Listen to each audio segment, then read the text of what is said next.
বিশ্বনবী খবরদার, আদবের সাথে নেন। মুহাম্মদুর রাসূলুল্লাহ সাল্লাল্লাহু আলাইহি ওয়াসাল্লাম, বারবার বিশ্বনবী, say what you mean by say? সাল্লাল্লাহু আলাইহি ওয়াসাল্লাম বলবেন আমার নবীর শানে যখন কথা বলবেন, সাহাবায়ে কেরামের শানে যখন কথা বলবেন, তখন বলবেন বলেছেন, বলবেন, নিবেন, দেবেন, দিবে না, করবে না। আউলিয়ায়ে কেরামের শানে যখন কথা বলবেন তো বলবেন। একটা জায়গা আপনারা, আমি জানি না কেন আপনারা এই জায়গার মধ্যে কোনো সাবধানতা অবলম্বন করেন না। বিশ্বনবী খবরদার, আদবের সাথে নেন।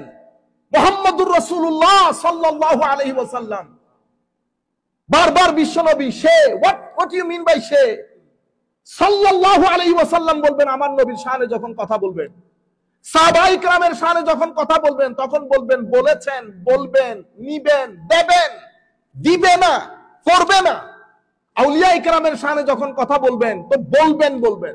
ভালো করে চিন্তা করে দেখবেন, মানুষের তরুণ প্রজন্মের ইমোশন নিয়ে খেলবেন না। এটা আল্লাহ পাকের মেহেরবানি। তরুণ প্রজন্ম আপনাদেরকে যেমন ভালোবাসে, আমাদেরকেও ভালোবাসে। হয়তো আপনাকে 2 লাখে ভালোবাসে, আমাদেরকে একটা দিন, কোনদিন যদি আল্লাহ তৌফিক দান করে, মসজিদে দোয়া করতেছি আল্লাহর দরবারে, আল্লাহ 2 জনকে একসাথে স্টেজে বসার তৌফিক দান করেন। আমিন বলেন সবাই।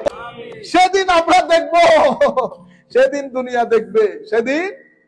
দেখবে। আপনিও আপনার সিনিয়র নিয়ে বসবেন, আমিও আমার সিনিয়র নিয়ে বসবো, একই বিষয়ে কথা বলবো, একই বিষয়ে। সেদিন দুনিয়া দেখবে রাজনীতি ধর্ম না ধর্মের মধ্যে রাজনীতি, ইনশাআল্লাহ।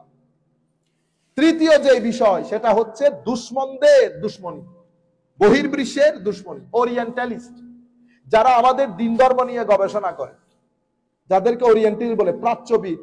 তারা এখানকার সায়েন্টিস্ট, এখানকার বড় বড় দার্শনিক, তারা আমাদের ধর্ম নিয়ে লেখে। তো তারা যখন লেখে, কেউ আছে লিখে, কেউ আছে ফাইন্যান্স করে।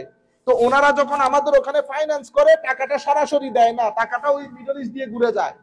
এগুলা বললে আমার ঝামেলা হয়ে যায়, বুঝতে পেরেছেন? মিডল ইস্ট দিয়ে ঘুরে যায়। এই টাকাগুলো আমাদেরকে পাগল করে দিয়েছে। এই জন্য আমার নবী যখন ফিতনার কথা বলেছেন, আমার নবী টাকার কথা বলেছেন। মুসলিম শরীফের রিওয়ায়াত বলে না আমার নবী ইয়াবিউ দীনাহু বিআরাদিন মিনাদ দুনিয়া, দুনিয়ার 2 পয়সার জন্য দিন বিক্রি করে দেবে, বলে নাই আমার নবী? আমি ওই টাকার কথা বলতেছি, বুঝতে পেরেছেন? তো আদা, তাইলে ফিতনা হয় কেন?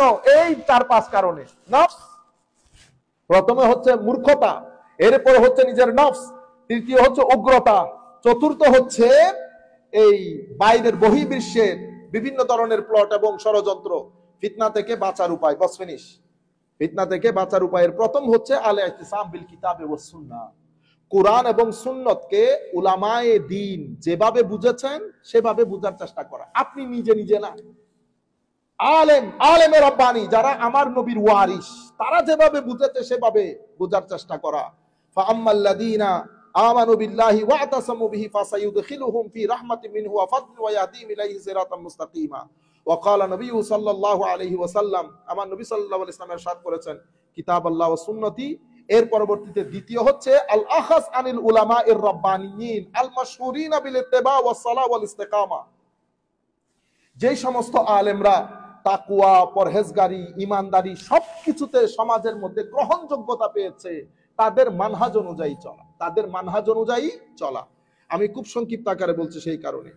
এরপরে তৃতীয় হচ্ছে লুজুমুল জামা ওয়া তাআতে উলিল আমর, অর্থাৎ আমি এখানে পলিটিক্যালি না বলে উম্মতের মধ্যে সংখ্যাগরিষ্ঠ উম্মতে মুসলিমা যেটা করে আসতেছে সেটার সাথে জুড়ে থাকা, নিজে আলাদা একটা মতামত দাঁড় না করানো।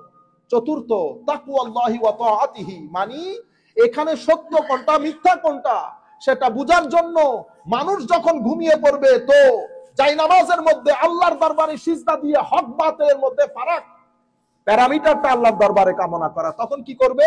যখন তাকওয়া দিবে আল্লাহ ভিতরের মধ্যে, আল্লাহ আপনাকে প্যারামিটারও দিয়ে দেবে। দেখবেন যে কোনটা হক কোনটা বাতিল আপনার ভিতর থেকে উদ্গীরিত হচ্ছে। আল্লাহ আপনাকে একটা সেফ জোন দিয়ে বের করে নিয়ে যাবে, ফিতনার মধ্যে থাকতে দিবে না। এই হচ্ছে আমার নবী সাল্লাল্লাহু আলাইহি ওয়াসাল্লামের হাদিসে পাক।